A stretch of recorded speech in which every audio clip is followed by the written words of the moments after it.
Ce soir, on est de nouveau au restaurant Tavolina à Beyrouth. Cette fois-ci avec un bel italien, un barbaresco, pardon, de Produttore. On va vous en parler en détail en faisant nos petites vignettes comme la dernière fois. Et comme avant, je vous demanderai à l'avance de nous excuser pour le bruit ambiant, mais c'est l'ambiance de Beyrouth.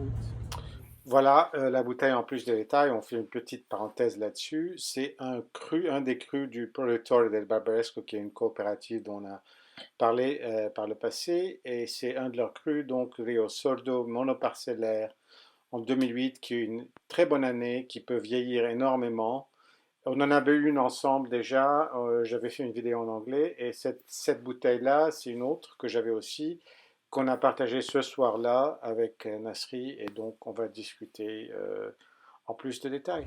Bon, notre ami Nasri va nous déguster un petit peu ce Barbaresco et nous dire ce qu'il en pense. Vas-y.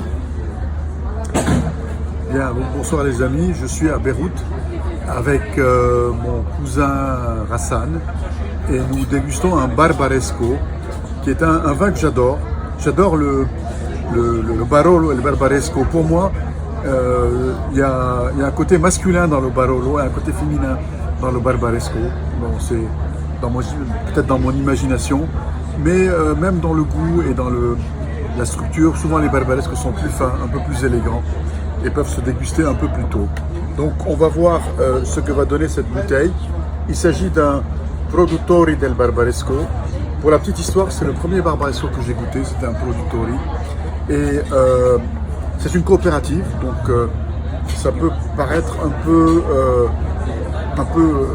peu qualitatif, mais c'est pas tout à fait vrai. Surtout sur les parties parcellaires, les parties de cru. Et là, c'en est un. C'est le Rio Sordo en 2008. Donc on va le déguster ensemble. À la couleur, on n'a pas beaucoup de lumière ici, on est en terrasse, mais la couleur est assez très profonde pour un Nebbiolo, c'est presque un peu surprenant, et pour un 2008 aussi. On voit, c'est un 14 degrés et demi, pas mal de jambes. Alors je dirais pas qu'il est extrêmement expressif, mais quand même, il y a quelques arômes agréables que je ne saurais pas bien décrire, mais essentiellement un côté floral, je dirais. Alors on va voir à la bouche.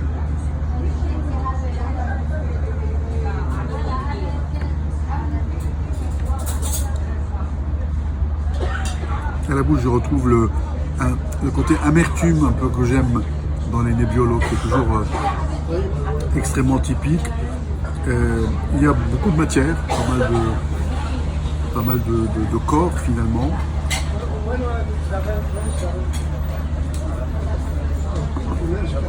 Un côté un peu... D'ailleurs, on le trouve un peu au nez, un peu rose, floral, rose fané un peu. Extrêmement agréable. C'est très très bon. Il n'est pas très ouvert encore, paradoxalement pour un 2008, mais c'est un très bon vin, très typique de l'appellation. Merci. Merci les amis. Bonsoir de nouveau. On est avec la même bouteille, presque le même menu que la semaine dernière. Cette viande va très bien avec le vin, comme on l'a découvert. Et comme c'est italien, je suppose encore mieux. Comme Nasri vous l'a dit, c'est le Barbaresco qu'on est en train de boire. Vraiment d'une couleur très foncée. On sent aussi un peu l'alcool, l'éthylène si vous voulez, et cette cerise qui est très typique du Nebbiolo. Et un peu ce côté floral que vous avez déjà entendu, donc je ne vais pas m'attarder là-dessus. Mais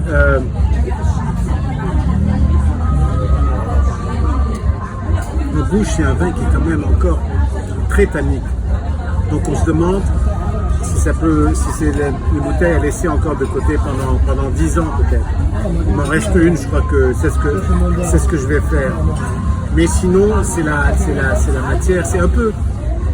Ces crus, moi je les trouve aussi un peu restreints, disons un peu réticents, disons. je crois qu'ils vont toujours garder ce côté. Ils ne sont pas exubérants, ils sont réticents, ils sont fins. Réservé. Ils sont un peu réservés, parce que c'est une réserve. Non, non. Est-ce que c'est une réserve? Si. Mais c'est quand même ça, ce côté avec lequel on s'empoigne un peu pour essayer de mieux comprendre, et on passe un peu de temps sur les détails des saveurs, des sensations qu'on ressent. Et moi, ça, je trouve que c'est un vin d'intellectuel. Si vous voulez, c'est un vin qui vous fait réfléchir, qui vous fait attendre, qui vous fait vous contrôler pour ne pas le boire trop vite, pour lui permettre de se développer dans le verre. Et ça, c'est tout un attrait qui est très typique pour ce genre de vin. Bon, là, pour tout vous dire, c'est la dernière goutte du dernier verre. Et on voulait partager avec vous le fait qu'il y a un tout petit peu goût de chocolat amer, cette espèce d'âpreté, mais aussi d'amertume un peu douce. On finit par retrouver au fond de la bouteille, au fond du verre. Merci et à bientôt.